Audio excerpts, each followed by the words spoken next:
मौनी अमावस्या की सभी दर्शकों को हार्दिक शुभकामनाएं। खबर बनाएं उसे। अटल बिहारी वाजपेयी की स्मृतियों का होगा संग्रह और विरासत का होगा सम्मान।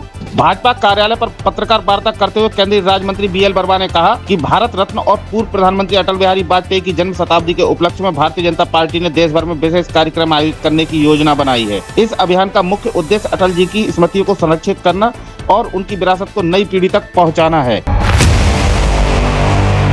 महिलाओं की हेल्थ से जुड़ी खबर। महिलाओं को जरूर खाने चाहिए 3 तरह के बीज।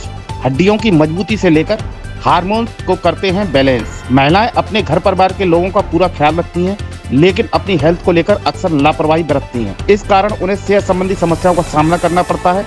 ऐसे में महिलाओं को अपनी सेहत का ध्यान रखने के लिए सबसे पहला कदम अच्छी डाइट की तरफ बढ़ना है। इसी के मद्देनजर 3 तरह के बीज सबसे ज्यादा महिलाओं को फायदा करते हैं। नंबर 1 अलसी के बीज, नंबर 2 कद्दू के बीज, नंबर 3 तिल के बीज।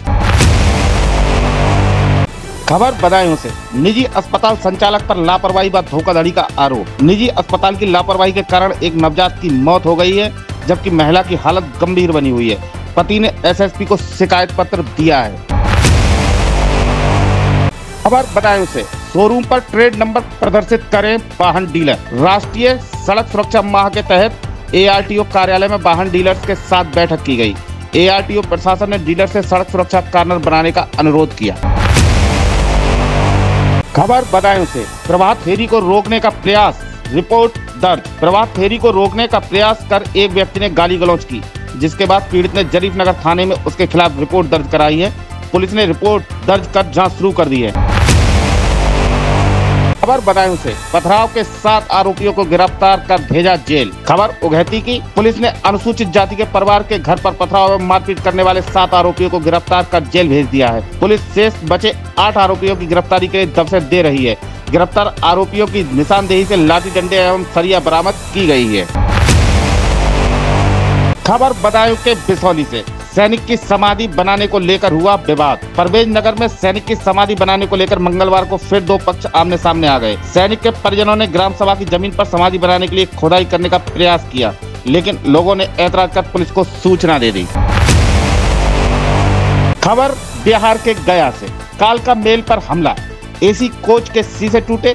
बेकाबू भीड़ ने मचाया स्टेशन पर बवाल। बिहार में कालका मेल पर हमला हुआ है। बेकाबू भीड़ ने गया स्टेशन पर बवाल किया है। लोगों के इस हमले में कालका मेल के AC कोच के शीशे टूट गए। हालांकि किसी यात्री के गंभीर रूप से चोटिल होने की सूचना नहीं है। नाराज लोगों ने इंजन के पास आकर जमकर हंगामा किया है।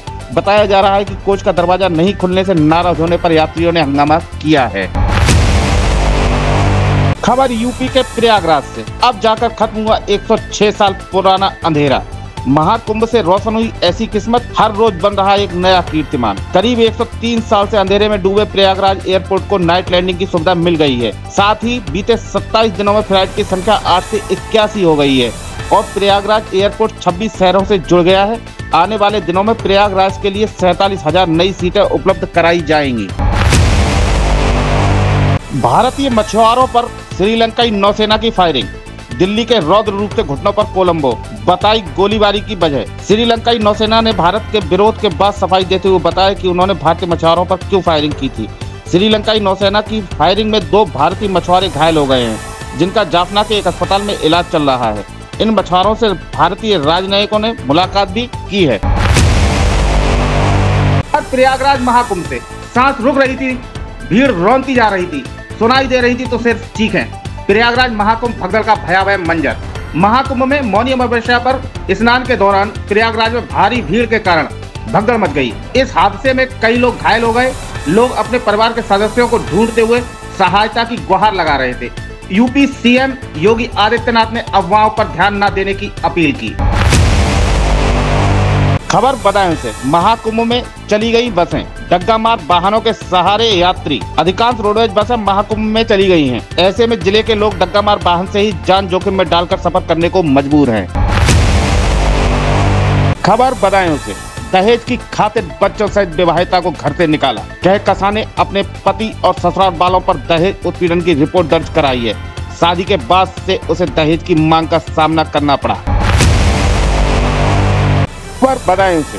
जहर खुरानी गिरोह का शिकार हुआ युवक। रोडवेज बस स्टैंड पर जहर खुरानी गिरोह का शिकार हुए युवक राजू को पुलिस ने बेहोशी की हालत में जिला अस्पताल में भर्ती कराया। खबर बदायूं से, खेत की रखवाली करने गए किसान को पीटा। इलाके के गांव हुसैनपुर निवासी अमोल सिंह ने गांव के मजरा पाठक नगला निवासी मानपाल पर मारपीट करने और दराती से जानलेवा हमला करने का आरोप लगाया है। पुलिस ने पीड़ित की तहरीर पर केस दर्ज कर मामले की जांच शुरू कर दी है। पीड़ित का आरोप है कि 22 जनवरी की रात में खेत की आवारा पशुओं की रखवाली करने जा रहा था। रास्ते में पाठक नगला निवासी मानपाल गाली गलौज करने लगा। विरोध करने पर डंडे से पिटाई कर दराती से भी हमला कर दिया, जिससे वह घायल हो गया।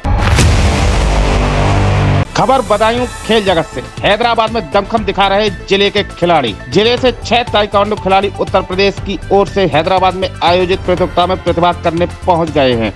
कोच अजय पाल सिंह के नेतृत्व में खिलाड़ी राग रस्तोगी, कुश डैश, अनमोल यादव, जनित पाल, धानी त्यागी तेलंगाना राज्य के हैदराबाद स्थित कोटला विजय भास्कर रेड्डी इंडोर स्टेडियम यूसुफ गुडा में 30 जनवरी तक आयोजित ताइक्वांडो फेडरेशन ऑफ इंडिया की 40वीं ऑफिशियल राष्ट्रीय ताइक्वांडो प्रतियोगिता में प्रतिभाग कर रहे हैं। जिला ताइक्वांडो संघ जिला अध्यक्ष राजन मेहदी रत्ता ने खिलाड़ियों के लिए जीत की अग्रिम शुभकामनाएं दी हैं।